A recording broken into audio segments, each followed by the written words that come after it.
Banal at mahabaging Ama naming Diyos na nasa langit, salamat po o Diyos sa pagbibigay po sa amin ng panibagong pagkakataon, buhay na ito na kami po muli pinagtipon-tipon ninyo dito sa inyong mahal na iglesia na sa pamagitan ng inyong biyaya, kami ay nagsama-sama upang makinig muli ng iyong salita, matuto, mabago at gumawa ng mga bagay para sa Ebanghelyo ng Panginoong Hesukristo. Una sa lahat, sa pamagitan ng biyaya ng kaligtasan na nahayag sa amin sa pamagitan ni Kristo Jesus na namatay dun sa krus at nagalay ng kanyang buhay at mahalagang dugo upang kami ay matubos sa aming mga kasalanan.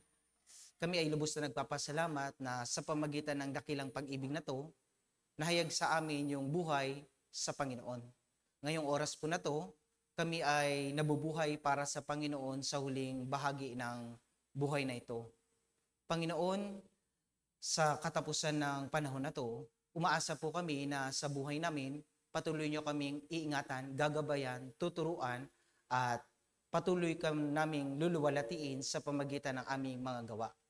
Ganun pa man, Panginoon, marami pa rin po mga bagay na may kakulangan sa buhay namin, mga bagay na may kalikuan, at mga natatago pang mga kasalanan.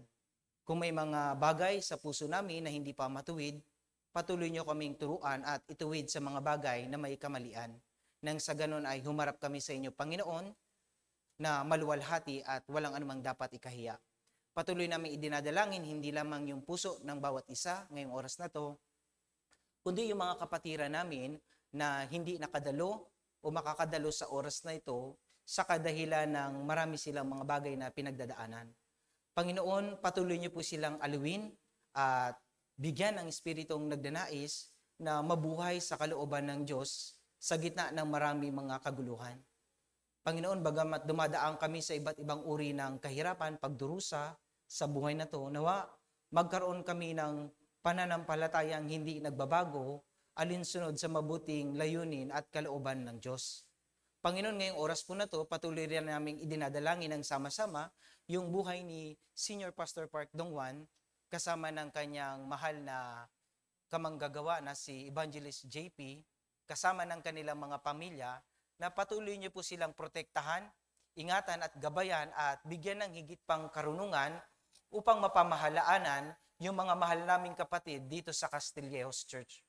Panginoon, naniniwala po kami na sa pamagitan ng mga mahal naming mga pastor at ebangelista ay tutulungan kami sa lahat ng aming mga kakulangan ayon sa layunin ng Diyos.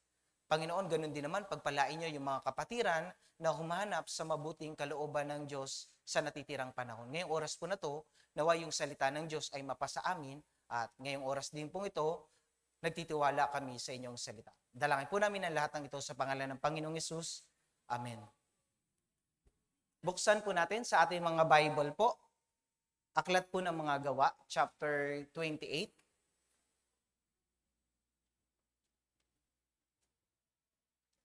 Aklat po ng mga Gawa, chapter 28.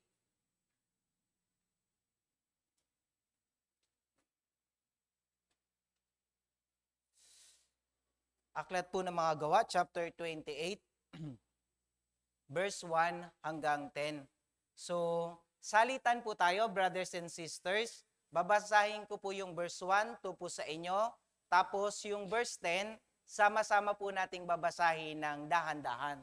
So, may inihanda yung media team na Bible verse sa ating screen para makasabay po yung mga wala pong Bible. So, sige po, babasahin ko po. Mga Gawa, chapter 28, verse 1. Sa Malta, nang kami makaligtas na, noon namin nalaman na ang pulo ay tinatawag na Malta. Pinapakitaan kami ng hindi karaniwang kabutihan ng mga katutubo sapagkat sila'y nagsiga at tinanggap kaming lahat dahil sa nagsimula ng umulan at maginang. Verse 3, ngunit pagkatapos matipon ni Pablo ang isang bigkis na kahoy at mailagay sa apoy, lumabas ang isang ulupong dahil sa init at kumapit sa kanyang kamay. Nang makita ng mga katutubo ang hayop na nakabitin sa kanyang kamay, ay sinabi sa isa't isa, tiyak na namamatay ang taong ito.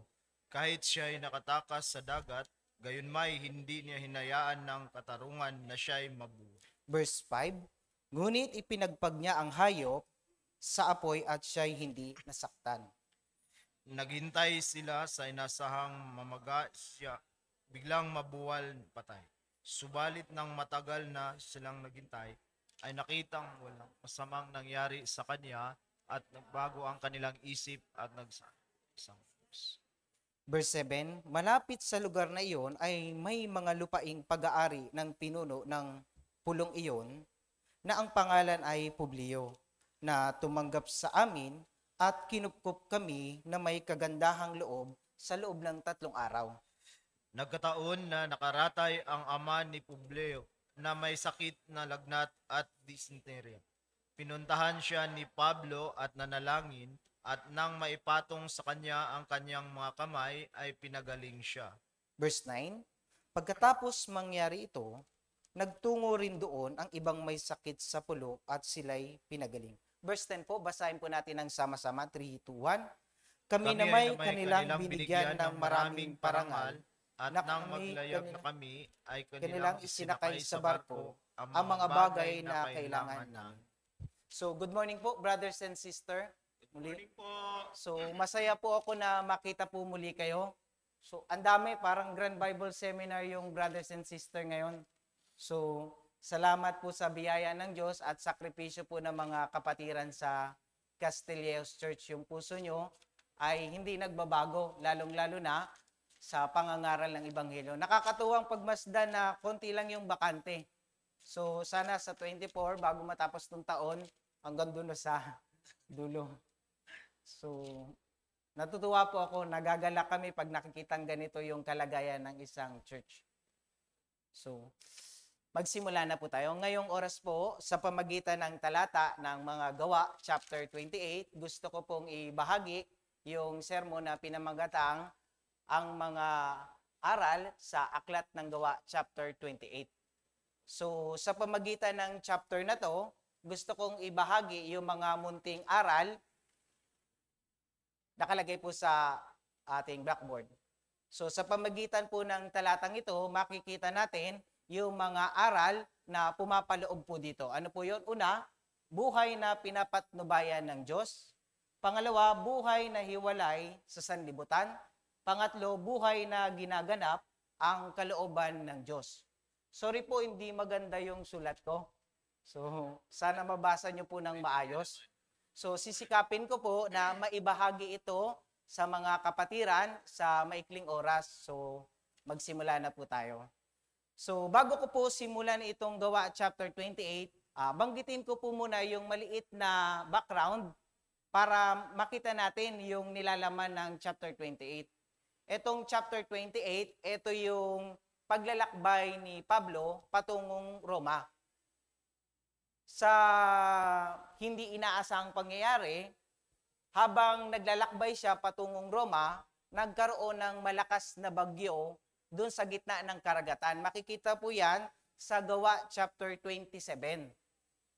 Actually, bago magkaroon ng napakalaking, bago sila makarating doon sa pulo na tinatawag na Malta, naging miserable yung kalagayan ng mga tao doon sa barko.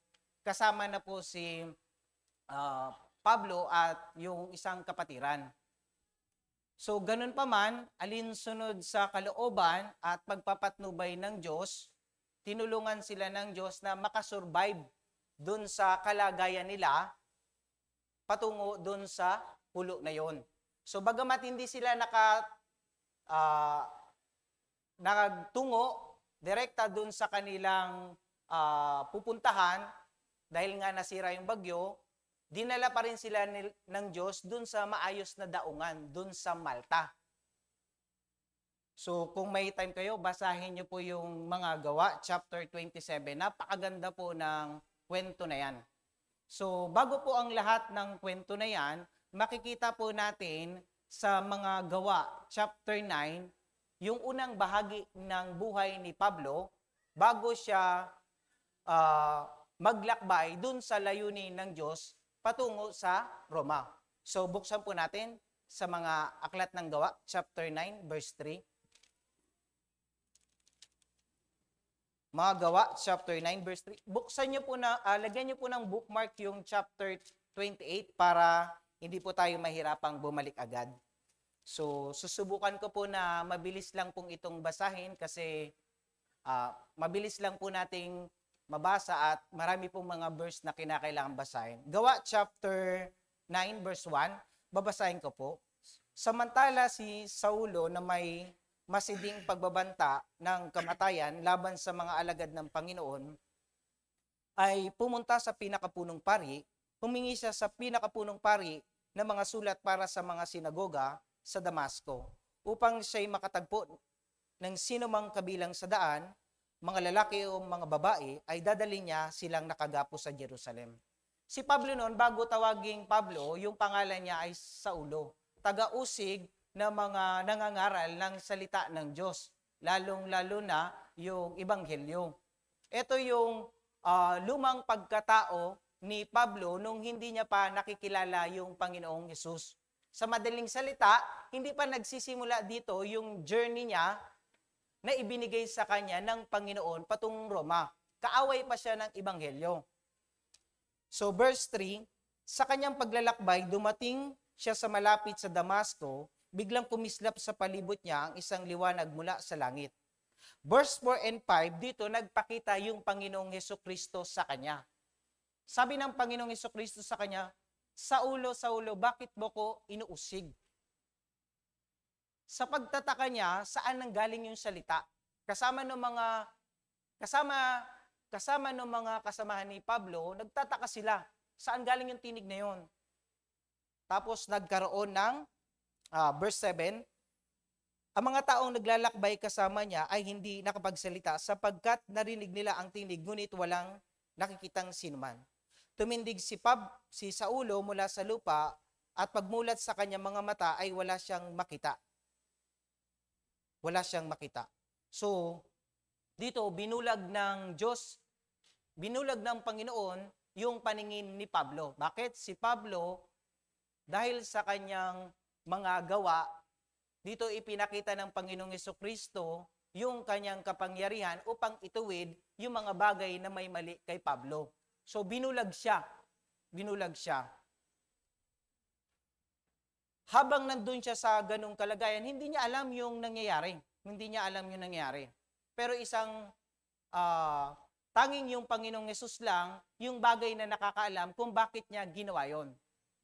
Dito, nagsugo siya ng isang alagad na ang pangalan ay Ananias upang ibalik yung kanyang paningin. Sa pagtataka ni Ananias, bakit Panginoon kinakailangan gawin ito? Di ba siya yung kalaban ng ating Ebanghelyo? Siya yung taga-usig ng mga kamanggagawa. So sa pagtataka ng alagad na to, ganito yung tanong niya, bakit Panginoon? Sa verse 15, dito binanggit ng Panginoon yung napakahalagang mensahe. Chapter 9 verse 15, ngunit sinabi sa kanya ng Panginoon, pumunta ka sapagkat siya'y isang kasangkapang pinili ko upang dalhin ang aking pangalan sa harapan ng mga hintil at ng mga hari at ng mga anak ni Israel.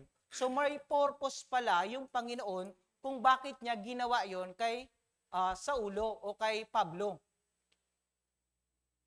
Ipinakita ng Panginoong Hesukristo yung kanyang layunin, una muna lahat, ipaunawa ng Panginoon sa kanya na mayroong higit sa kanya sa pamagitan ng bagay na ginawa niya sa kanya. Binulag siya. Ganun pa man, inutusan niya yung alagad upang ibalik yung paningin ni Saulo. Verse 16, sapagkat ipapakita ko sa kanya kung gaano karaming bagay ang dapat niyang tiisin alang-alang sa aking pangalan. Kaya't umalis si Ananias, pumasok sa bahay, ipinatong niya ang kanyang kamay kay Saulo at sinabi niya, kapatid na Saulo, isinusugo ako ng Panginoong Hesus na nagpakita sa iyo sa daan na iyong pagpunta rito upang muli mong tanggapin ang iyong paningin at mapuspos ka ng Espiritu Santo. So dito, ipinahayag ng Panginoon yung mabuting kalooban niya. Ano po yon? Ibinalik yung kanyang paningin. Tapos, pinuspos siya ng banal na Espiritu.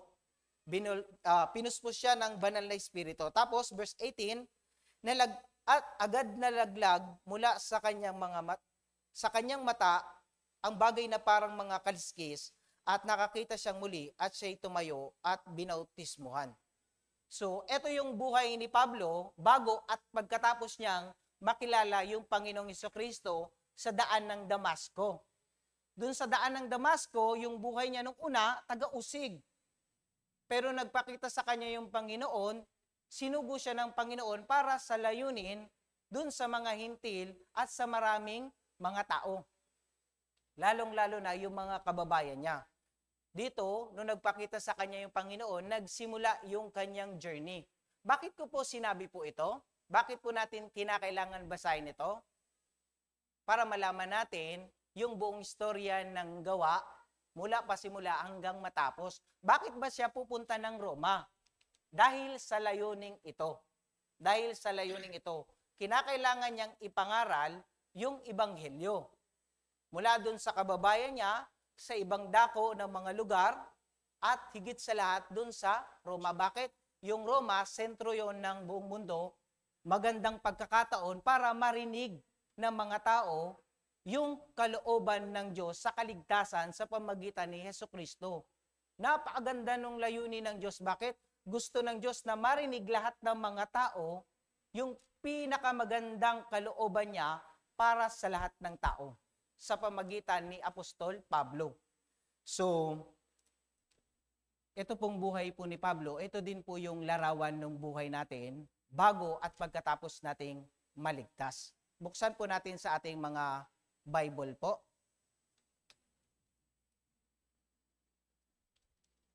Ikalawang Korinto, chapter 4, verse 4.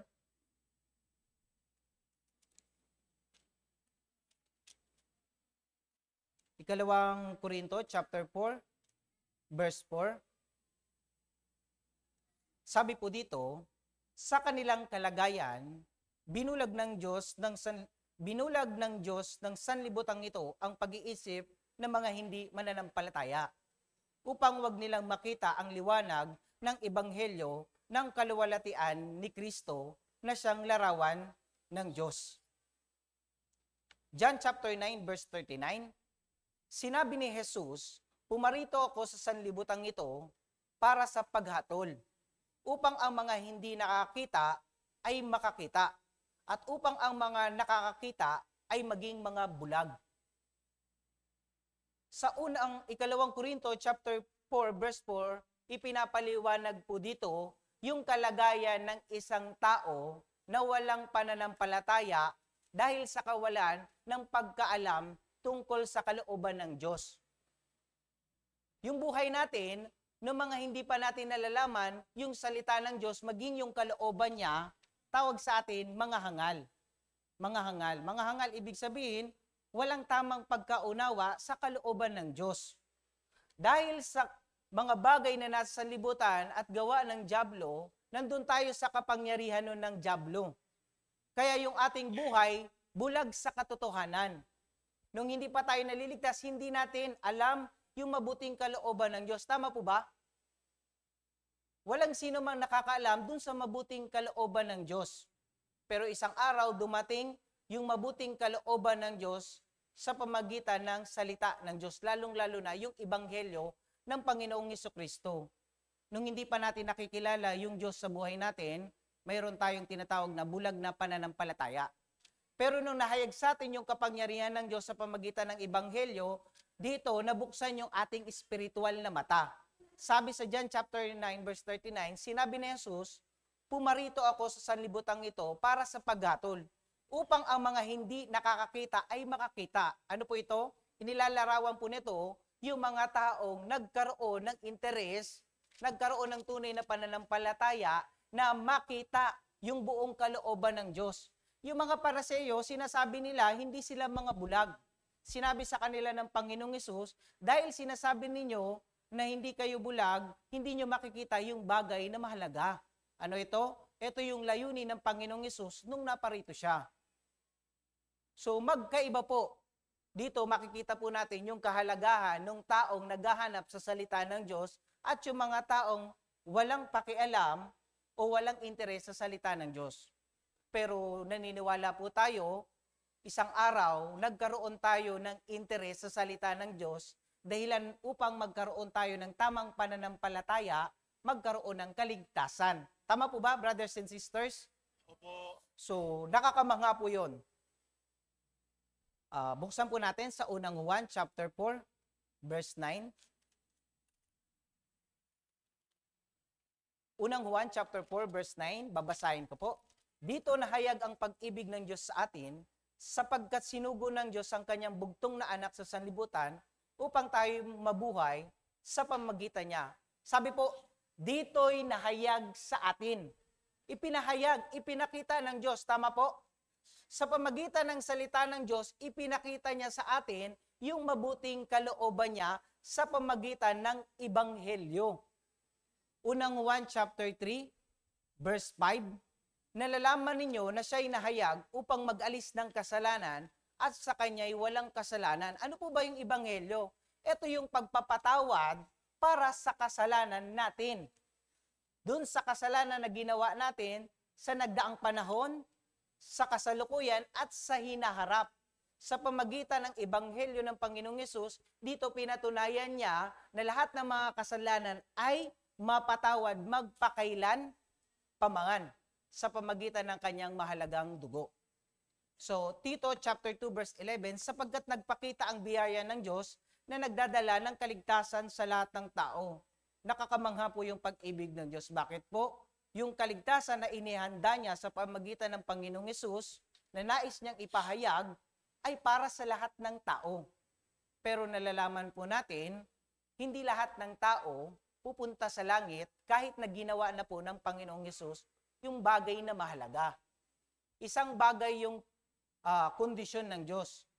Tayo ay sumampalataya.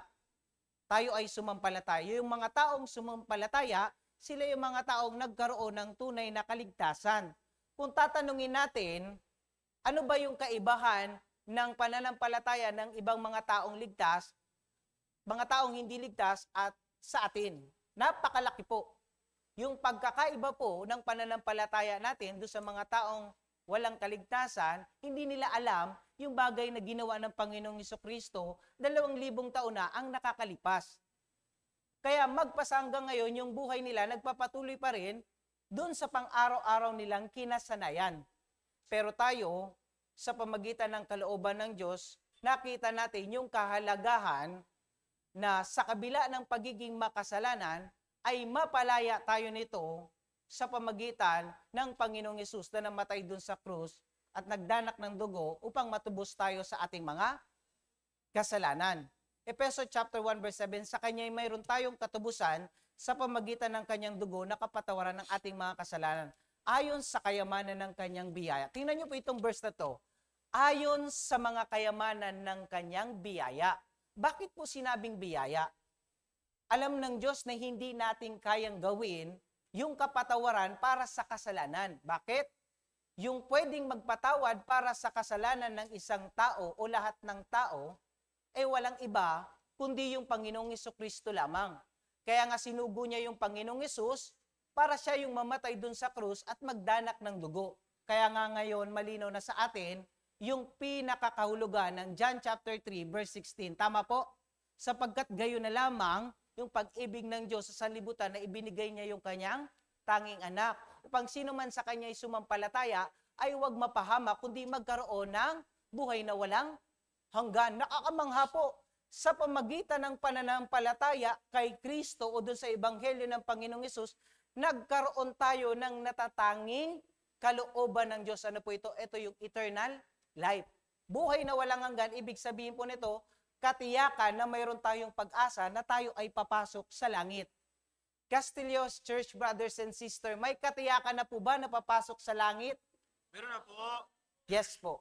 Hindi dahil sa ating mga gawa, kundi dun sa biyaya na natanggap natin ayon sa mabuting kalooban ng Diyos. Efeso chapter 2 verse 8 hanggang 9. So nakakamangha po, sa gayon ding paraan, kung paanong tinanggap ni Pablo yung mabuting kalooban ng Diyos, nahayag sa kanya yung mabuting layunin ng Diyos, dito nahayag din sa atin. Nung maligtas tayo, tayo ay na-born again. Natanggap natin yung banal na Espiritu. Sabi po kanina sa Gawa chapter 9, siya ay pinuspos ng Espiritu Santo. Natanggap niya yung Holy Spirit. Kasabay po nito, siya ay binautismuhan. Yung bautismo po, hindi po ibig sabihin na bautismo kayo ay bahagi yun ng kaligtasan. Yung bautismo po ay unang pagsunod ayon sa layunin ng Diyos upang mabuhay tayo sa panibagong buhay. Kung may mga brothers and sister pa po na hindi pa po nagpapabautismo, pakiusap, wag po kayong matakot, hindi po kayo malulunod doon sa pagbabaptism sa inyo. Kung may chance, ang ating mahal na pastor at evangelist na magsagawa ng baptism, pakiusap gawin niyo po ito. Bakit? Magandang bagay po ito. Ito po yung unang pagsunod dun sa kalooban ng Diyos na handa na nating iwan yung buhay sa nakaraan patungo dun sa bagong buhay sa Panginoong Hesukristo. The same story, yung story ni Pablo, ito yung istorya ng buhay natin. Nakuha niyo po? So bulag tayo sa katotohanan, pero sa pamagitan ng Ebanghelyo ng Panginoong Hesus, nahayag sa atin yung mabuting layunin ng Diyos. Na sa kadahilan ng ito, dito nagsimula yung layunin ng ating buhay. Si Pablo, nagsimula yung journey niya sa panibagong buhay na naglalarawan sa atin after natin maligtas, nagsimula din yung journey. Balik po tayo sa Gawa chapter 28.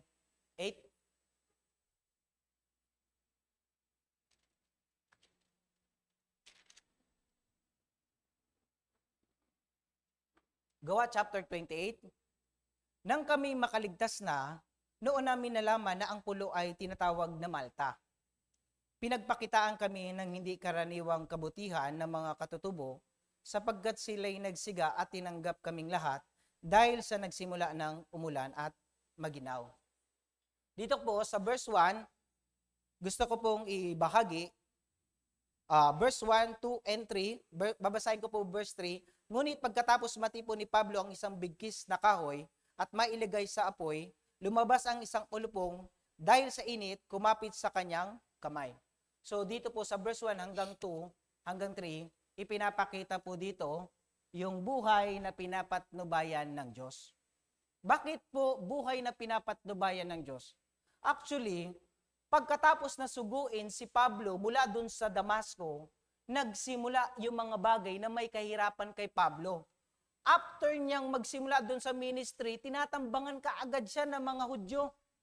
Nagtataka yung mga Hudyo, bakit si Pablo nagbago? So naiinis sila dahil sa pagbabagong yon.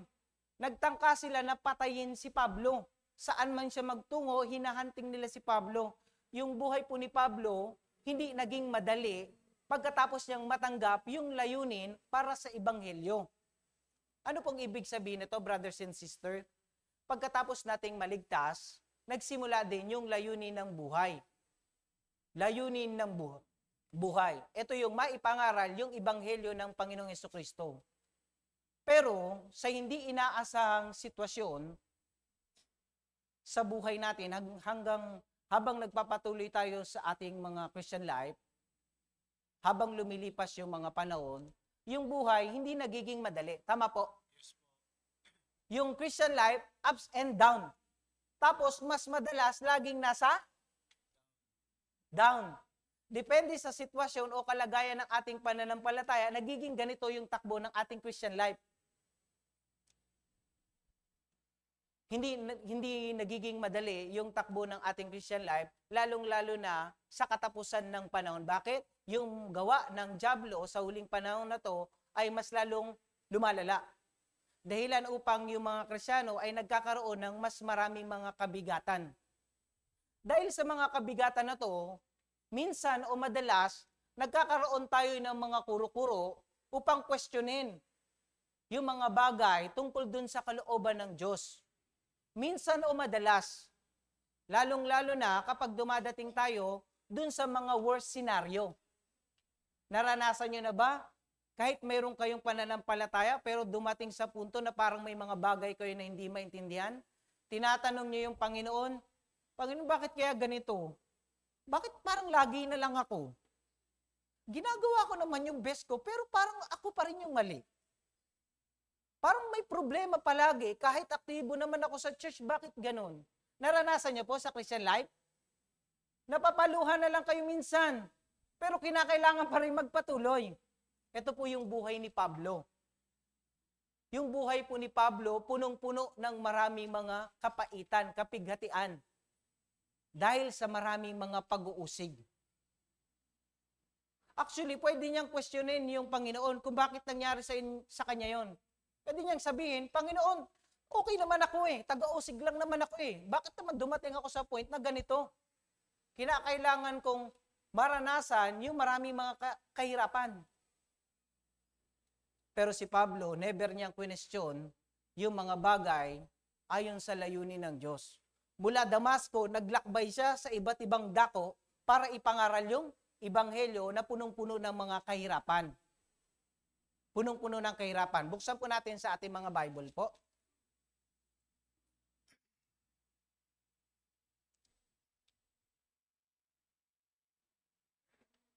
Ikalawang Korinto chapter 11 verse 23 hanggang 28.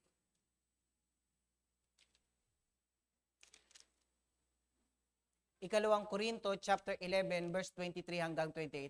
Tingnan niyo po ito, habang binabasa po natin, pwede niyo mabilang kung ilang kahirapan yung mga pinagdaanan niya. So, ikalawang Korinto chapter 11 verse 23 hanggang 28. Basahin po natin ang sama-sama, 3-1. Sila ba'y mga ministro ni Kristo? Ako'y nagsasalita na parang isang baliw.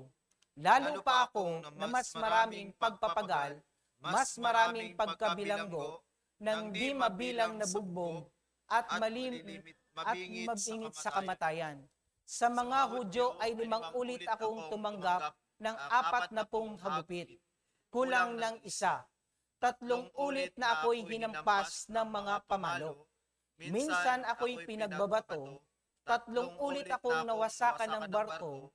Isang araw at isang gabi, ako'y nasa laot, nasa madalas na paglalakbay, nasa panganib sa mga ilog, panganib sa mga magnanakaw, panganib sa aking mga kababayan, panganib sa mga hintil, panganib sa lunsod, panganib sa mga ilang, panganib sa dagat, panganib kasama ng mga huwad na kapatid, sa pagpapagal at hirap, sa mga pagpupuyat, sa gutom at uhaw, madalas walang pagkain, giniginaw at hubad. Bukod sa mga bagay na nasa labas, ako'y araw-araw na nabibigatan sa mga alalahanin para sa mga iglesia. Kaya niyong mabilang ilan yung kahirapan? Napakarami po. May tanong po ako. Kung may pagkakataon na kine-question natin yung mga bagay sa buhay natin sa harapan ng Diyos, anong uri ng kahirapan yon? Naranasan nyo na po ba pupunta kayo sa church may panganib? Wala pa. Sa isang buong araw, naranasan nyo na po walang kain? Sa Christian life nyo, naranasan nyo na po bugbugin ng ibang tao? Batuhin ng ibang tao? Ay, invite po namin kayo, Bible seminar, umalis ka dito. Nabilanggo na po tayo habang ipinapangaral o ginagawa yung kalooban ng Diyos? Wala pa naman po siguro, tama po? Napakarami, hindi natin kayang bilangin. Actually, pag tinignan po natin itong 2 Corinthians chapter 11 verse 23 hanggang 28, dito natin makikita na maliit lang yung mga suliranin ng buhay natin. Tama po? Opo. Napakaliit lang. Alam niyo po yung buhay ni Pablo, ito din po yung buhay ng Panginoong Jesucristo. Noong nagsimula siya sa kanyang public ministry, saan man siya magtungo, inuusig siya ng mga Hudyo. Tapos yung mga tao, sumusunod sila ayon doon sa sariling pakinabang lang. Wala silang interes doon sa mga bagay na gustong sabihin sa kanila ng Panginoong Yesus. Yung kanilang buhay, punong-puno ng pagdurusa habang ginagawa yung buong kalooban ng Diyos. Mula Galilea hanggang doon sa araw na ipako yung Panginoong Yesus, yung Panginoong Yesus hindi nagpahinga. Nagpatuloy siya doon sa mabuting kalooban ng Diyos. Ano po yon? Matupad niya yung kamatayan doon sa krus upang mapatawad tayo sa ating mga kasalanan. Para magawa yon, kinakailangan niyang magdusa. Si Pablo po, para maipangaral yung ebanghelyo, kinakailangan niyang maranasan ito sa kahit na anong paraan. Bakit po? Hindi po pwede pong maipangaral yung ebanghelyo kung nanatili lang po siya sa Damasco. Tama po? Hindi po pwedeng maipangaral. Panginoon, ayaw ko sa Roma. Bukang mas maganda lang dito. Ganun pa man marami siyang mga kahirapan. Sa gitna ng mga kahirapan na to, ni Pablo, marahil ganito din yung mga kahirapan ng mga brothers and sister na nagiging dahilan minsan yung ating pananampalataya ay nanlulumo, nabibigatan, nangihina. Pinakamasaklap na bagay po na nangyayari sa buhay natin, sumusuko tayo. Dahil lang sa mga kahirapan. Isipin po natin mabuti, brothers and sister, sa kabila ng maraming mga kahirapan, wala bang pagpapatnubay ng Diyos? Napakahalaga pong itanong ito. Sa lahat ng kahirapan, wala bang pagpapatnubay ng Diyos? Balikan po natin yung Gawa, chapter 28, verse 2. Pinagpakitaan kami ng hindi karaniwang kabutihan. Pagdaong po ni Pablo kasama ng mga tao dun sa pulo ng Malta, totally destroy po yung barko. Tapos yung mga nilalaman ng barko, ipinagtatapunan nila dun sa dagat. Bakit? Lulubog sila. Ibig sabihin, nandun sila sa zero. Naku niyo po, walang bagay na kahit ano. Dun sa gitna ng barko habang nagkakaroon ng malakas na bagyo, sa loob ng 14 days, naging miserable yung buhay nila, nawala na sila ng pag-asang mabuhay. Hopeless na po. Alam niyo po, sa pamagitan ng pagpapatnubay ng Diyos, na ipinahayag sa pamagitan ni Pablo, dito nagkaroon sila ng pag-asa. May pag-asa pa pala? Walang kain, tapos 14 days na dun sa gitna ng nangangalit na bagyo. Totoo po. Alam niyo po kung walang Diyos, nagkandamatay sila dun sa gitna ng dagat. Pero mayroong pagpapatnubay ng Diyos. Natapos po ba doon? Nakasurvive sila, walang kahit na isang taong namatay dun sa barko. Nasira lang yung barko. Tapos, idinaong sila dun sa Malta. Tapos, isang nakakamanghang bagay, ano pong sabi sa verse 2? Pinagpakitaan sila ng hindi karaniwang kabutihan. Ano po tawag dito? Sa English po, exceptional kindness. Sa madaling salita po, better than expect. Better than expect. Pagtungtong nila ng Malta, pwede bang makasiguro sila na may tatanggap sa kanila? Hindi po, kasi hindi naman nila inaasahan kung anong lugar mayroon doon. Pero pagdaong nila doon sa Malta, mayroong mga katutubo na sumalubong sa kanila. Tapos pinagpakitaan sila ng hindi pangkaraniwan. Pag sinabi pong better than expect, kunyari, pumunta kayo sa bahay ko, humingi kayo ng tubig, pero binigyan ko kayo ng kape, may kasamang tinapay. Ano po tawag doon? Better than? Di ba? Higit sa inaasahan. Tubig lang gusto mo, pero kape at tinapay yung binigay. Alam niyo po, sa buhay natin, yung Diyos hindi po natin pwedeng kalkulahin kung paano siya tutulong, kikilos, at gagawa para sa atin. Laging may pagpapatnubay ng Diyos sa kahit na anong paraan. Minsan may mga dahilan kung bakit parang hindi natin maranasan yung tulong ng Diyos. Isang dahilan po. Baka minsan, better pa dun sa gusto natin yung asahan. Nakuha niyo po? Better pa. Ay, sana ganito. Sana ganito. Naghahanap ka ng trabaho, pero mayroon ng trabaho. Pero dahil hindi maganda yung kita, lalayo ka sa church. Nakuha niyo po? Better po ba ito? Hindi po. Dahil sa kagustuhan mo na mas maging better pa, hindi mo alam na palampas mo yung mabuting kalooban ng Diyos. Brothers and sisters, minsan sa buhay natin, para maranasan natin yung pagpapatnubay o tulong ng Diyos, kinakailangan natin mag-isip lang ng ayon sa pananampalataya. naaayon sa mabuting kalooban ng Diyos. Sila po pinagpakitaan ng mabuting, hindi pangkaraniwang kabutihan. Hindi sila kilala pero tinanggap sila. Tinanggap sila. Brothers and sisters, minsan sa buhay natin, may mga sitwasyon na sa kabila ng maraming mga kahirapan, mayroong mga tinatawag na hindi mga bagay na hindi karaniwang kabutihan. Tama, mali? Puro lang ba kapigatian yung nararanasan nyo? Hindi po, mayroon po. Minsan magtataka ka, may brothers and sisters pupunta sa'yo, magbibigay ng ulam. Sakto, walang-wala ka. Tama po? Minsan nagkakaroon tayo ng problema sa pamilya, nagkakasakit. Alam ng Diyos na wala tayong mga pangangailangan para doon. Pero isang katakatakang bagay, gumagamit yung Diyos ng mga tao, sitwasyon, para ipakita sa atin yung pagkilos ng Diyos. Tama po? Mula sa mga maliliit na bagay, ipinapakita ng Diyos yung tulong niya para makita natin na may pagpapatnubay ng Diyos. Sila Pablo po, naranasan nila mula sa barko hanggang doon pagdaong nila sa pulo.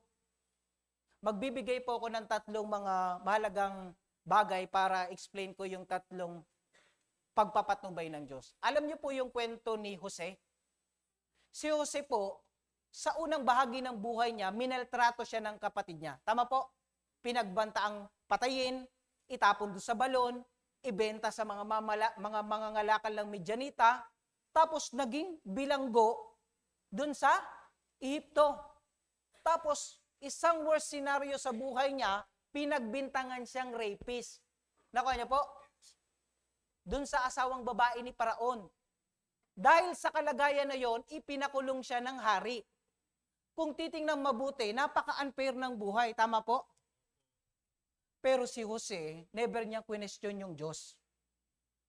Nalalaman ni Jose na lagi niyang kasama yung Diyos. Alam niyo po, dun sa kalagayan na yon, sa Genesis, makikita po natin, yung bantay ng kulungan na yon, ibinigay sa kanya yung pamamahala. Lahat ng mga bagay doon sa bilangguan, siya yung nagdi-decide. Ano po ibig sabihin ng brothers and sisters? Sa kabila na maraming mga kahirapan, may pagkilos ng Diyos. May tulong ng Diyos. Tingnan mo, nag-isang mayor doon sa bilangguan. Kahit hindi naman dapat.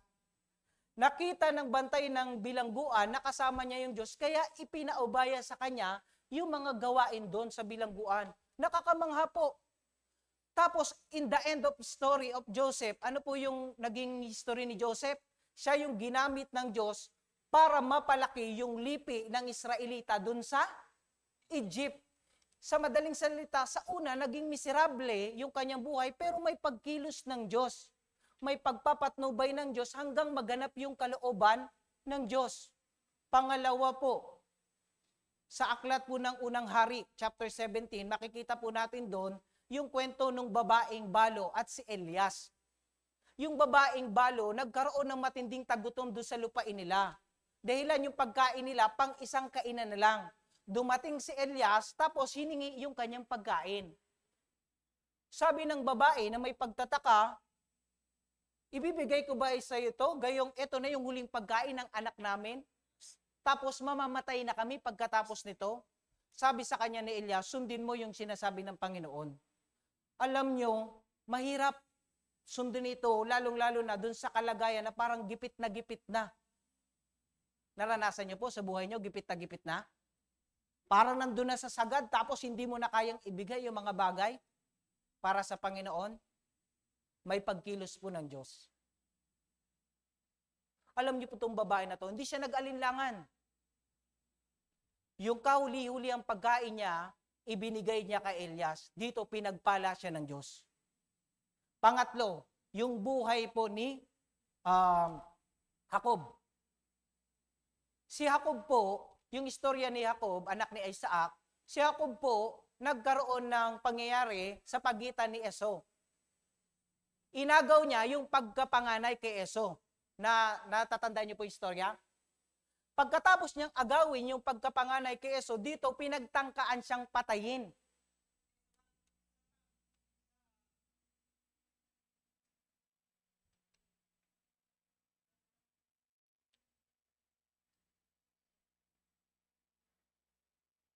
So, huling patak na ata ito. So, si Esau, pinagtangkaan niyang patayin.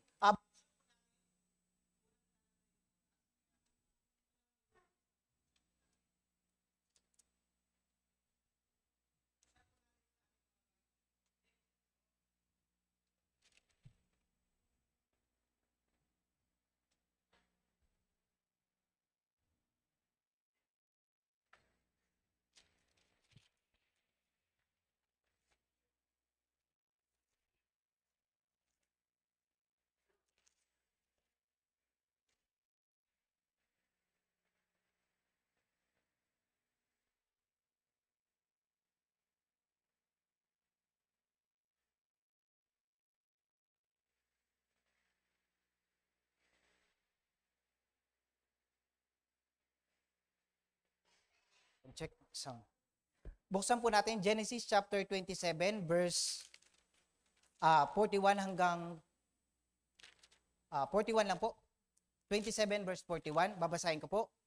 Kaya't kinapuutan ni Esau si Jacob dahil sa basbas na ibinigay niya sa kanya ng kanyang ama, at sinabi ni Esau sa sarili, malapit na ang araw ng pagluluksa sa aking ama. Pagkatapos ay papatayin ko si Jacob na aking kapatid. Alam niyo po, dahil sa babala ni Esau, si Jacob nagtungo dun sa Padam Aram upang umiwas dun sa babala ni Esau. Ayon sa layunin ng Diyos, dinala siya ng Diyos doon sa kanyang tiyuhin, si Laban. Sa unang bahagi ng buhay ni Jacob, hindi naging madali. Pagkapunta niya doon kay Laban, iniisip niya, mamamalagi lang siya doon ng konting panahon hanggang humupa yung galit ni Esau. Ang problema, nagkaroon ng mga sitwasyon na hindi maaasahan. Dito naglingkod siya kay Laban para siya ay tanggapin at mabuhay dun sa lupain na yon. Inalagaan niya yung kawan ni Laban. Dumating yung mga panahon, 6 na taon, pinaglingkuran niya yung buong kawan ni Laban. Nagkaroon ng panahon na inibig niya yung 2 anak ni Laban. Sino po? Si Raquel tapos si Leah. Para mapasa kanya yung puso ng 2 anak ni Laban, kinakailangan niyang mag-serve 7 years bawat isa. Sa madaling salita, 20 years siyang naglingkod kay Laban. Alam niyo po, 20 years, kaya niyo ma-imagine, mag-serve kayo? Baka magre-resign na tayo, wala pang 20 years. Si Jacob po, nag-serve siya kay Laban. Bakit? Ayon sa layunin ng Diyos, ginawa niya yung mga bagay para magpatuloy siya. Pero kinalaunan yung puso ni Laban, nagbago. Tapos yung mga anak ni Laban, ganito yung sabi. Si Jacob, dinaya niya yung ating ama. Kinuha niya yung mga bagay sa ating ama. Nakita ni Jacob yung puso ni Laban na nagbago dahilan upang umalis siya dun sa lupain na yun. Itinakas niya yung mga pagmamayari niya, pamilya niya, tapos yung kawan na para sa kanya. Genesis po, babasahin ko po. Genesis chapter 31 verse 40. Naging ganun ako sa araw, pinahihirapan ako ngunit at sa gabi ay lamig. At ako ay nalipasan ng antok. Nalipasan na ng antok. Nitong 20 taon ay nakatira ako sa iyong bahay, pinaglingkuran kita ng 14 na taon dahil sa iyong 2 anak at 6 na taon dahil sa iyong kawan at 10 ulit na binago mo ang aking sahod. Dinaya siya ni Laban. Verse 42, kung ang Diyos na aking ama at ang Diyos ni Abraham at ang aking kinakatakutan at ang kinakatakutan ni Isaac ay wala sa aking panig, tiyak na palalayasin mo ako ngayon na walang dala, nakita ng Diyos ang aking kapighatian. Ang aking pagpapagod at sinaway ka niya kagabi. Alam niyo po, kung wala sa panig ng Diyos si Jacob, wala siyang kahit na 5 duling na dinala. Nakita niyo po? Ano pong ibig sabihin ng kwento na to? Dito po ipinapakita po yung pagpapatnubay at pagkilos at tulong ng Diyos sa kabila ng maraming mga kahirapan. In the 20 years of serving, dinaya siya ni Laban. Pero ganun pa man, hindi siya nagbago. Sa halip si Laban yung nagbago. Alam niyo po, nung tumakas siya, hinabol siya ni Laban. Nangingit-ngit yung galit niya. Ako, bakit ka umalis? Dito nangatwiran siya, kaya nagkaroon sila ng tipanan sa harapan ng Diyos. Magtutungo na siya dun sa lupain, tapos sa harapin niya na si Esau. Ang problema, natatakot siya, baka mamaya patayin siya. Kaya ano ginawa niya? Nagkaroon siya ng planning, pinauna niya yung mga alagad, tapos nasa likuran siya para malaman niya kung gagawa ng kung anumang mga masamang bagay yung kapatid niya. Pero isang bagay yung natuklasan niya. Si Esau, tinanggap siya. Sabi niya ng kapatid niya, kapatid, para saan itong mga regalo mo? Sapat na sa akin na makita ka. Yung para sa'yo ay para sa'yo. Ano po ibig sabihin ng tatlong kwento na to? Brothers and sisters, maraming kahirapan sa Christian life sa mahabang panahon na magdadaan. Yung Christian life po natin, hindi po ito madali. Pero ganun pa man, may pagkilos at pagpapatnubay ng Diyos sa kahit na anong paraan. 5 years na ba kayo? 2 years, 3 years, 4 years, 5 years na ba kayong nahihirapan sa Christian life? Diretso lang. Bakit? May pagpapatnubay ng Diyos. Hanapin nyo lang kung nasaang parte yun. Nakuha nyo po? Pero kung maghahanap tayo ng mas higit pa dun sa pagkilos ng Diyos, hindi talaga natin mahahanap yun. Yung pagkilos ng Diyos, ginagawa niya yan mula sa maliliit na kapamaraanan, alinsunod dun sa pangangailangan natin. Nakuha nyo po? May pagpapatnubay ng Diyos. Pangalawa po, balik po tayo sa Gawa. Gawa. Chapter 4, 3.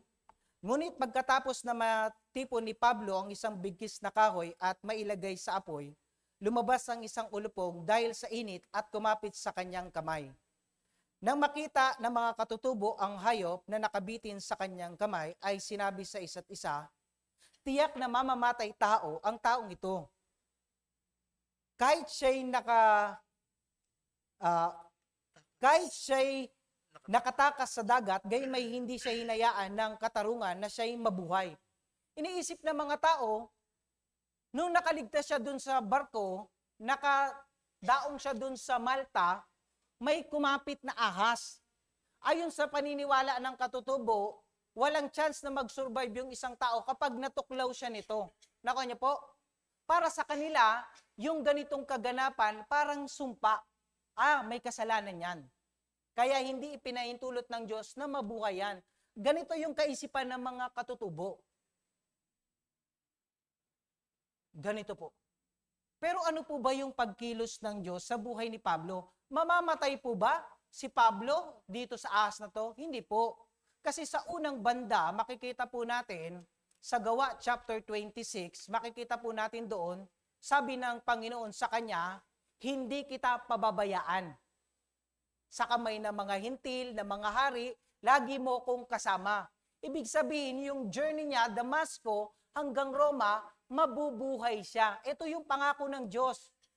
Ito po ay konkretong pangako ng Diyos para ipaalam sa kanya na walang anumang mangyayari sa kanya. Yung mga katutubo, nag-iisip sila na mamamatay siya.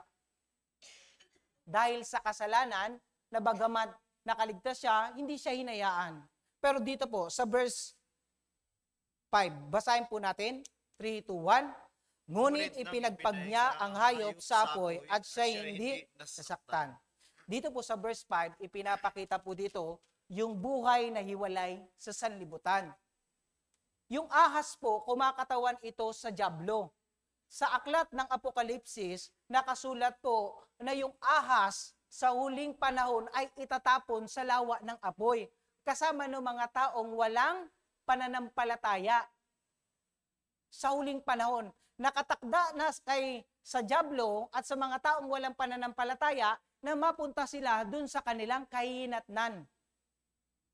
Sa buhay natin, pagkatapos nating maligtas, pinalaya tayo dun sa kapangyarihan ng dyablo. Pero hindi ibig sabihin nun, hindi na tayo maaaring magalaw ng dyablo. Habang nandito tayo sa sanlibutan, may mga pagkakataon maaari tayong galawin o tuksuhin ng dyablo. Kaya nga napakahalaga na yung buhay ay hinihiwalay natin sa sanlibutan ayon sa layunin ng Diyos. Si Pablo po, alam niya na maaari siyang mamatay just in case. Kaya anong ginawa niya? Ipinagpag niya. Pinagpag, ibig sabihin po nito, inalis. Ibig sabihin pong inalis, ito yung pag-aalis ng ating mga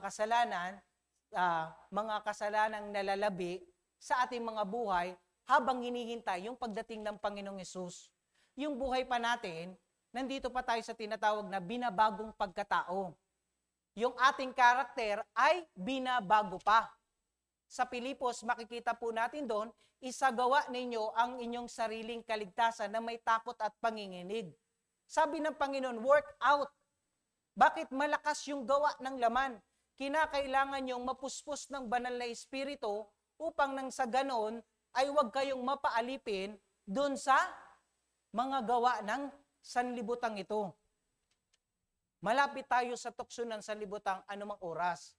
Kaya binibigyang pansin sa atin ng Panginoon na iwaksin natin yung mga bagay sa buhay natin, lalo-lalo na yung mga kasalanang paring natatago sa buhay natin, sa puso natin, sa nalalabing panahon.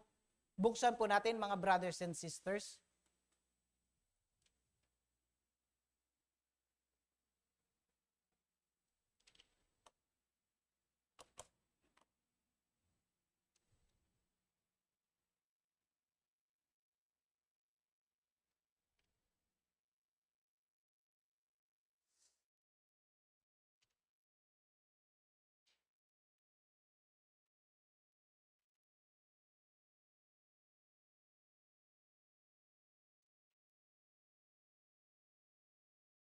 Saglit po.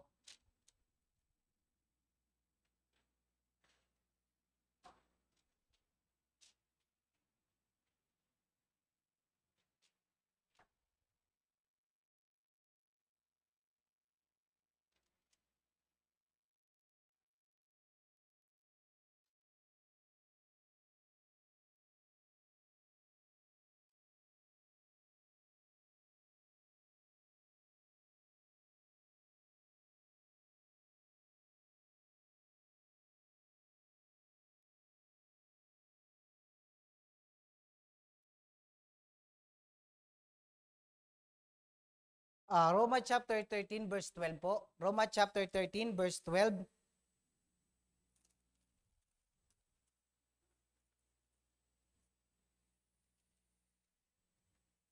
Basahin po natin ito ng sama-sama. 3, 2, 1. Malalim na ang gabi at ang araw ay malapit na. Kaya't iwaksin na natin ang mga gawa ng kadiliman at ating isakbat ang mga sandata ng liwanag. Iwaksi. Brothers and sisters, sa huling panahon na to, kahit na naligtas na tayo, malapit pa rin sa atin yung gawa ng sanlibutan ito. So isang bagay, yung nais ng Panginoon na magawa ng mga tunay na Kristiyano, ito yung paghihiwalay ng buhay mula sa gawa ng sanlibutan. Para magawa po ito, kinakailangan itong iwaksi, itapon, alisin. Alisin. Si Pablo, ipinagpag niya. Hindi niya hinayaan, kapitan siya ng ahas. Ito yung buhay na naglalarawan sa atin. Sa buhay natin sa pang-araw-araw, marahil yung mga maliliit na kasalanan, kumapit sa atin. Alam niyo po yung mga maliliit na kasalanan, pag hinayaan nating kumapit sa atin, sa kinalaunan, lumalaki yan. Lumalaki. Na-imagine niyo po yung dumi sa katawan, pag lumipas yung mga ilang oras, lumalaki. Tama po? Mas bumibigat yung pakiramdam natin, kaya naliligo tayo. Inaalis natin yung mga dumi sa ating katawan. Sa buhay natin, habang nakatapak tayo dito sa sanlibutan, hindi tayo naaalis sa mga gawa na ito. Kaya nga kinakailangan nating alisin yung mga bagay na nagpaparumi sa atin. May tanong po, brothers and sisters, bakit po natin kailangan iwaksi yung mga gawa ng sanlibutan? Isang bagay po. Buksan po natin sa ating mga Bible po.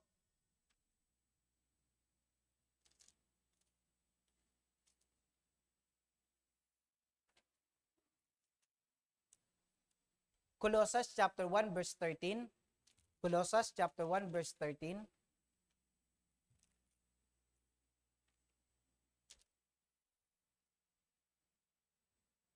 Basahin po natin nagsama-sama, 3, 2, 1. Iniligtas niya tayo sa kapangyarihan ng kadiliman at inilipat tayo sa kaharian ng kanyang minamahal na anak.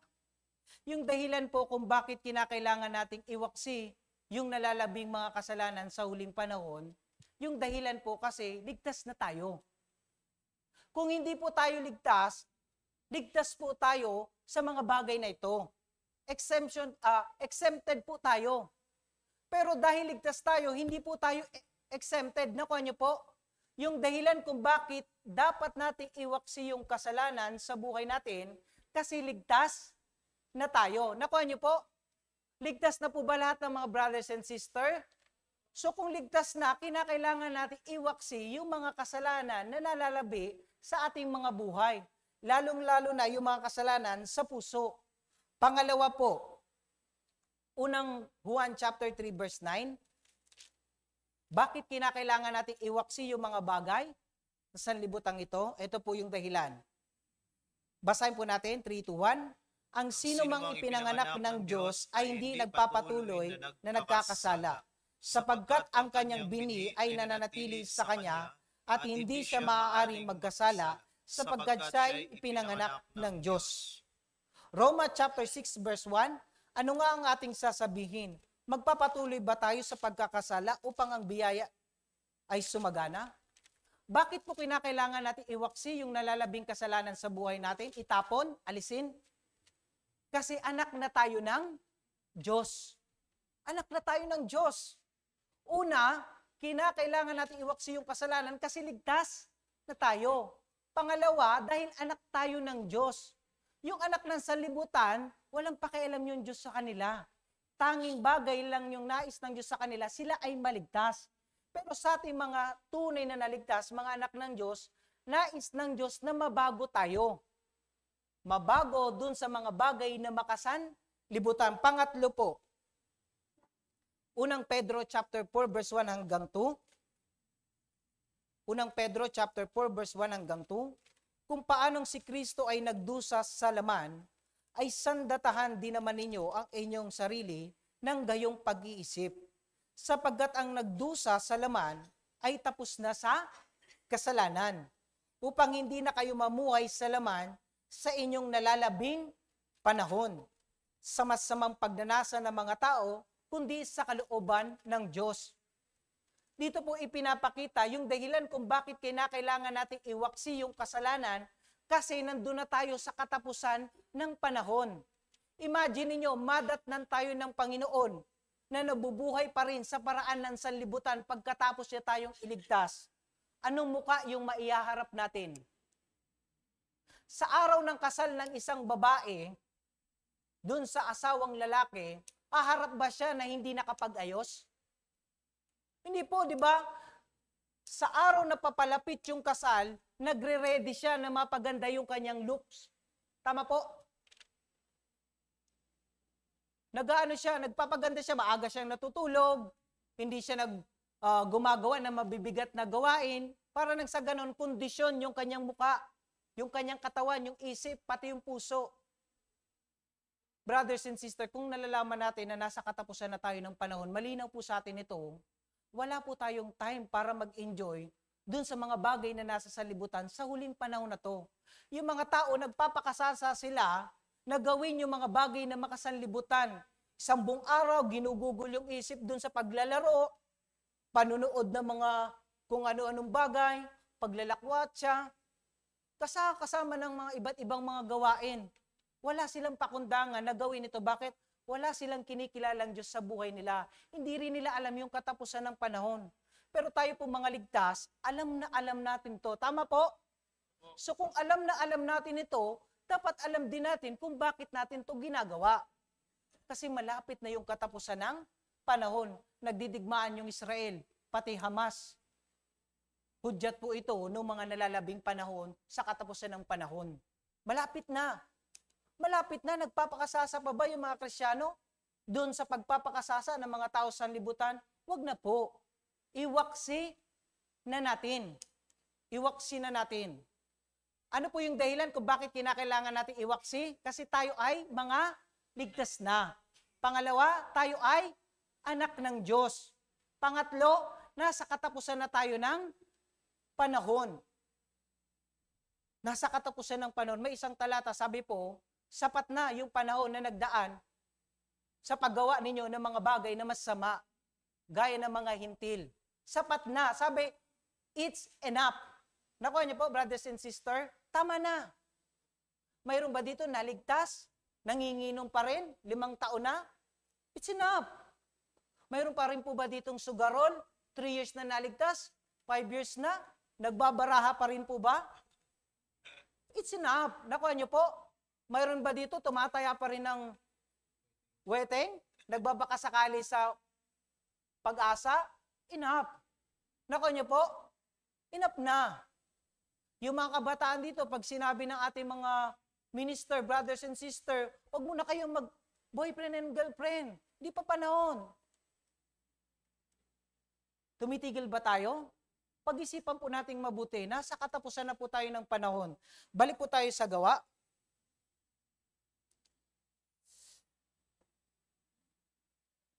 Nakita niyo po, yung buhay na hiwalay sa sanlibutan. Si Pablo, pinagpag niya yung ahas, nang sa ganon, huwag siyang makagat.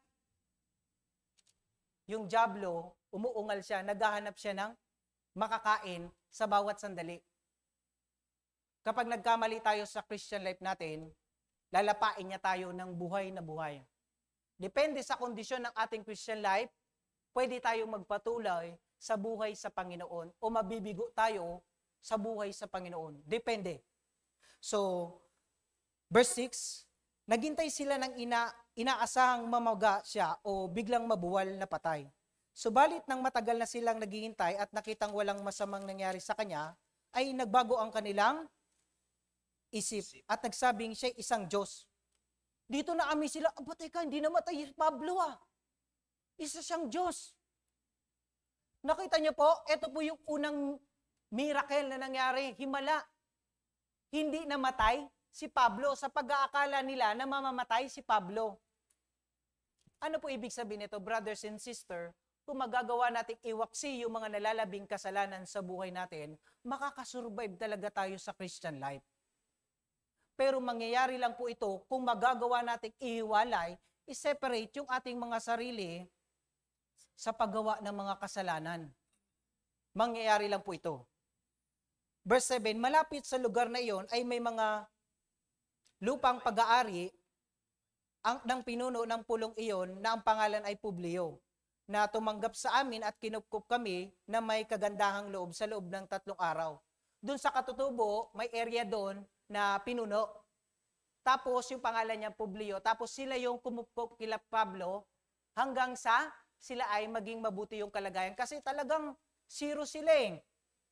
Pero sa hindi inaasahang bagay, nagkaroon ng verse 8, nagkataon na nakaratay ang ama ni Publio na may sakit na lagnat at dysenteria. Yung ama ni Pablo, nagkataon na may sakit, dysenteria. Alam niyo po ito? Ito yung pagsakit ng mga bituka, cramps. Masakit yung mga laman loob. Nakuha niyo po? So, sa panahon na yon walang lunas. Bakit? Hindi pa advance yung mga gamutan nun. So para sa kanila, mahirap gumaling yung ganong uri ng sakit. Nanalangin, nagkataon na nakaratay ang ama ni Publio na may sakit na lagnat at dysenteria. Pinuntahan siya ni Pablo at nanalangin, at nang maipatong sa kanya ang kanya mga kamay, ay pinagaling siya. Ito po yung pangalawang miracle na ginawa ni Pablo. Ano po yung unang nangyaring himala? Hindi siya namatay. Tapos pangalawa, nagpagaling siya ng sakit na hindi kayang mapagaling ng normal na tao. Nakuha niyo po? Tapos hindi lang po yon. Verse 9, tingnan niyo po. Basahin po natin ito ng sama-sama, 3, 2, 1. Pagkatapos mangyari ito, nagtungo rin doon ang ibang may sakit sa pulo at sila'y nakakamangha. Yung pag-aakala ng mga katutubo na isa siyang makasalanang tao na karapat-dapat mamatay, nagbago yung paningin nila ayon sa mabuting kalooban ng Diyos. pinagaling yung ama nung pinuno nung baryo na yon o nung pulo na yon, tapos nagpagaling pa ng mga may sakit. Alam niyo po, sa panahon nila Pablo, hindi pa tapos yung Bible. Wala pang Bible. Nakuha niyo po? Yung Ebanghelyo, hindi po ito pwedeng ipaliwanag ayon sa kalooban ng Diyos na wala yung tulong ng kapangyarihan ng Diyos, lalong-lalo na yung paggawa ng mga himala. Kaya sa panahon ng mga alagad, ng mga apostol, nagpapagaling sila. Pero yung pagpapagaling, hindi po ito yung majority na layunin ng Diyos. Yung pagpapagaling, ito po yung paraan ng Diyos para maniwala sila na yung gawa na yon ay mula sa Diyos. Nakuha niyo po? Para magkaroon sila ng pananam. Sa Bible seminar, without evidence, sa history and prophecy, pwede ba tayong maniwala na mayroong Diyos? Imposible. Tama po? Sa Bible seminar, inilalapat natin ng maayos yung paglikha, kasaysayan at propesiya na pinatotohanan sa pamagitan mismo ng Diyos.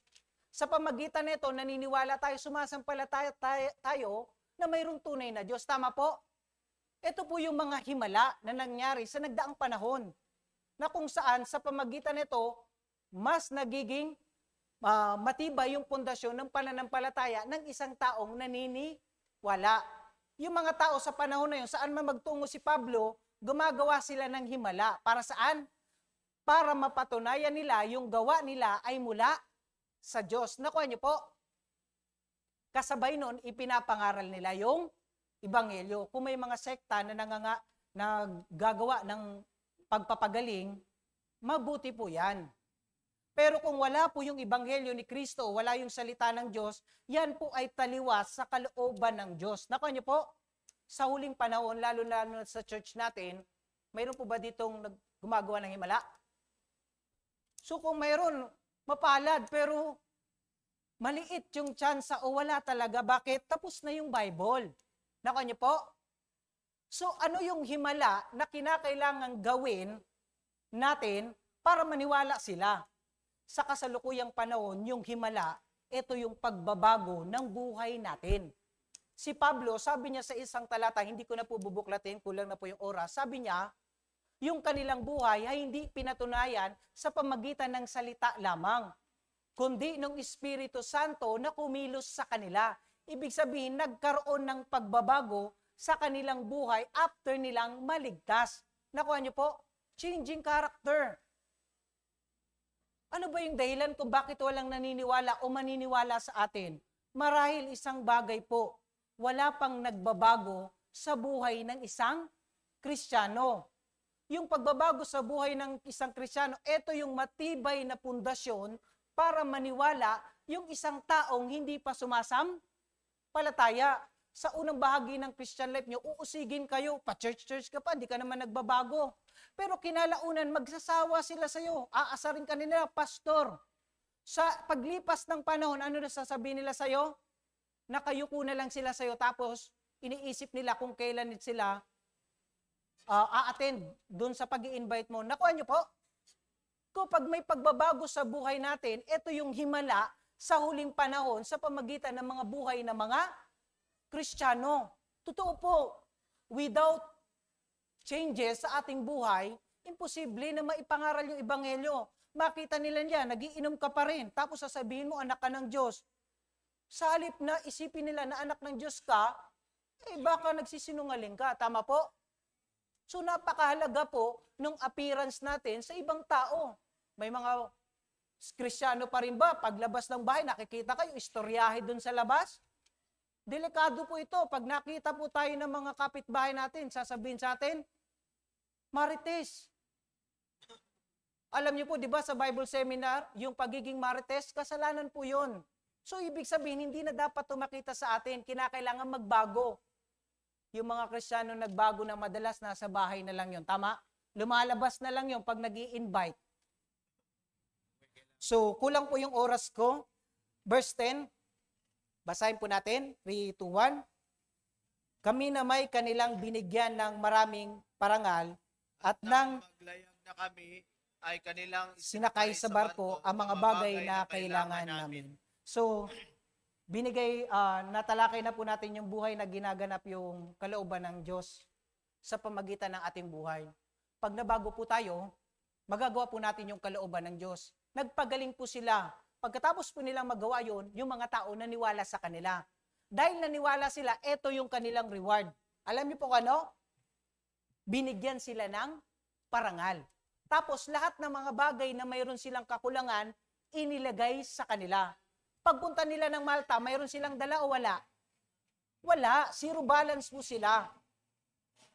Pero dahil sa pagsunod nila sa mabuting kalooban ng Diyos, dito naranasan nila yung mabuting kalooban ng Diyos. Ano po yun? Ibigay sa kanila yung mga bagay na kinakailangan nila. May tanong po ako, brothers and sisters. Bakit yung isang estudyante, nag-aaral siya ng mabuti? Kasi gusto niya, pagkatapos ng taon, makatanggap siya ng medalya. Tama po? May nag-aaral po ba ng mabuti na walang goal? Wala. Bakit yung isang tao nagtatrabaho ng mabuti, tapat sa kanyang kumpanya? Kasi gusto niya one day ma-promote siya. Tama po, mali? Ibig sabihin, ayon sa layunin at pagsisikap ng tao, dito isinusukli sa kanila yung mga bagay ayon sa panahon. Tama po? Binibigyan karangalan yung kanilang pagpapagal. Si Pablo po, nakita ng mga katutubo yung puso niya, yung layunin niya. Brothers and sisters, pag nakita ng Panginoon yung tunay na layunin natin sa ating mga buhay, na mayroong pagpapagal, pagsisikap na hindi nag-aalinlangan, yung Panginoong Diyos, yung bahala sa atin. Ibibigay niya yung mataas na parangal. Sa Bible po, kung gusto nating magbigay ng parangal sa Diyos, isang bagay. Sa Exodus, makikita po natin doon, yung mga tao, yung mga Israelita, para bigyan nilang parangal yung Diyos, yung mga bagay sa buhay nila, taunan, ibinibigay nila. Yung unang ani ng kanilang mga bunga, 3 times a year, dinadala yun ng mga kalalakihang mga Israelita doon sa Jerusalem. Tanda yun na nirirespeto nila, pinaparangalan nila yung Diyos sa buhay nila. Brothers and sisters, gusto nating parangalan minsan sa lahat ng pagpapagal natin, pagsisikap natin. Pero sapat na ba? Hindi pa. Yung mga ginagawa ng Israelita, ito yung bagay o magandang gawin ng mga Kristiyano. Every week, pumupunta ba kayo sa church na walang dala? Yung offering box natin, silipin nyo po minsan, pag po tayong umarap sa Diyos na walang dala. Hindi po ito compulsory. Ito po ay puso na nagpapasalamat sa Diyos dahil dun sa mabuting kalooban niya na nangyari sa ating mga buhay. Malakas kayo ngayon. Pero sapat na po ba yan? Hindi po. Yung kalakasan natin, yan yung ibinibigay ng Diyos para sa atin para magawa natin yung mga bagay sa kaluwalhatian ng Diyos. Parangalan po natin yung Diyos sa pamagitan ng mga bagay sa buhay natin. Sa Lucas chapter 16, makikita po natin dun sa mga kayamanan ng kalikuan, kung gagamitin ito ng mga Kristiyano, ibibigay ito sa Panginoon, nagiging makabuluhan po ito. Pero kung yung kayamanan ng salibutang ito ay ginagamit ng mga taong hindi ligtas, wala po itong kabuluhan sa buhay na to. Pero kung Kristiyano po yung gagawa po nito, gagamit po nito, nagiging makabuluhan po ito. Mula sa simpleng puso ng mga kapatiran, nangyayari yung parangal sa Diyos. Sa Aklat ng Korinto, makikita po natin yung umiibig sa Diyos, yung may puso na nagmamahal sa Diyos, nagbibigay siya ng mga bagay para sa Panginoon. Nagbibigay siya ng may kasiyahan. Brothers and sisters, every week, sanayin natin yung sarili natin na may kasiyahan. Tama po? Kung ganito yung gagawin natin, doble po ibibigay sa atin. Wag po nating sukatin yung Diyos sa buhay natin, depende dun sa kakayanan nating ibigay yung kaluwalhatian para sa Kanya. Hindi po ganun. Yung kaluwalhatian na matatanggap natin ay ayon sa nilalaman ng ating mga puso. Sa huling talata, tatapusin ko na po, na kami ay kanilang isinakay sa barko ang mga bagay na kinakailangan namin. In the first place, hindi si Pablo nag-expect na mayroon silang madadala pag alis nila. Tama po? Wala. Pero ibinigay sa kanila yon. Sa Mateo chapter 6, nakalagay po doon, hanapin muna ninyo ang kaharian ng Diyos. Lahat ng mga bagay na ito ay pawang idaragdag sa inyo. Hanapin muna natin. Bakit hindi natin nararanasan yung lubos na pagpapala ng Diyos? Baka may kakulangan tayo. Hindi natin napapriority yung mga gawain ng Panginoon. Ilang taon na nakalipas, naligtas tayo, hindi pa rin ba natin pinapriority yung gawain ng Panginoon? Ibigay natin yung buhay natin. Huwag tayo mag-hesitate. Wala kaming makakain mamaya. Hindi kami kikita bukas. Lord's Day, pagpapaliban ko muna yung pagsisimba. Bakit? May trabaho ko, mas kikita ako ng malaki. Alam niyo po, kung uunahin natin yung Panginoon sa kahit anong oras, kikilos siya sa atin. Tapos siya yung gagawa ng mga bagay na may kakulangan sa buhay natin. Naniniwala po kayo dito, brothers and sisters? Tawag po dito pananampalataya. Sa Roma chapter 14, nakalagay po doon, yung mga bagay na hindi batay sa pananampalataya, ito ay kasalanan. Kapag nag-isip tayo ng hindi ayon sa pananampalataya sa buhay na to, sa Christian life, ito ay nagiging kasalanan. Nakuha niyo po? So kinakailangan natin habang nabubuhay tayo na ginaganap yung kalooban ng Diyos, maniwala tayo na kasama natin yung Diyos. Kasama natin si Pablo. Nakasama niya yung Panginoon mula Damasco hanggang Roma. Brothers and sisters, sa talatang ito, matututunan natin yung mga mahalagang aral. Pero pagkatapos nating matutunan, siyasatin nating mabuti kung nabubuhay ba tayo ayon sa katwiran ng Diyos o ayon sa layunin ng Diyos. Nais ng Diyos na mabuhay tayo sa layunin niya sa nalalabing panahon. So naniniwala po ko, brothers and sisters, ay mabubuhay tayo sa panahon na to na ginagawa yung kalooban ng Diyos at nangyayari ito sa buhay natin. Makakaasa po ba tayo? Opo. Maraming salamat po. Dito ko na po tatapusin. Kulang po yung oras. Salamat po. Manalangin na po tayo. Salamat po, Panginoon, sa oras na to, sa pagbibigay po sa amin ng panahon at pagkakataon upang makibahagi sa banal na salita ng Diyos. Ngayong oras po na to, bagaman maraming mga paksa na hindi natalakay, salamat pa rin po sa mabuting kalooban ng Diyos na ipinahayag sa amin. Panginoon, nawa sa pamagitan ng inyong salita, mahayag yung mga salitang napapanahon sa buhay namin nang sa ganun ay mabago kami. Panginoon, sa buhay namin, nawa habang lumalakad kami sa aming Christian life, sanayin namin yung aming mga sarili na umaasa na mayroong Diyos na pumapatnubay, tumutulong sa amin. At ganun din naman habang nabubuhay kami sa aming Christian life, sanayin namin yung aming mga sarili na inihiwalay yung aming mga buhay sa paraan ng sanlibutan ito, sapagkat kami mga naligtas na, anak na ng Diyos at nasa huling panahon na, Panginoon. Ganun din naman, Panginoon, patuloy naming idinadalangin na sa katapusan ng panahon ay magawa namin yung buong kalooban ng Diyos sa pamagitan ng pagbabago ng aming mga buhay. At habang nababago yung aming buhay, nawa mapasalamatan ka namin sa pamagitan ng aming buhay na ginagawa dito sa sanlibutan, sa pamagitan ng mga mumunti naming mga paghihirap o pinaghihirapan, ay maibigay namin ito bilang kaluwalhatian sa inyo. Naniniwala po kami na kung maibabalik namin sa inyo to, ay babalik sa amin ito sa pamagitan ng magandang kalooban ng Diyos. Panginoon, ingatan niyo po yung buhay ng mga mahal naming pastor at evangelist na si Pastor Park Dongwan at Evangelist JP, kasama ng kanilang mga minamahal na pamilya at yung pamilya ng mga Castilios Church brothers and sisters. Nawa yung kapayapaan ng Diyos ay manatili sa puso ng bawat isa. Dalangin po namin ang lahat ng ito sa pangalan ng Panginoong Hesus. Amen.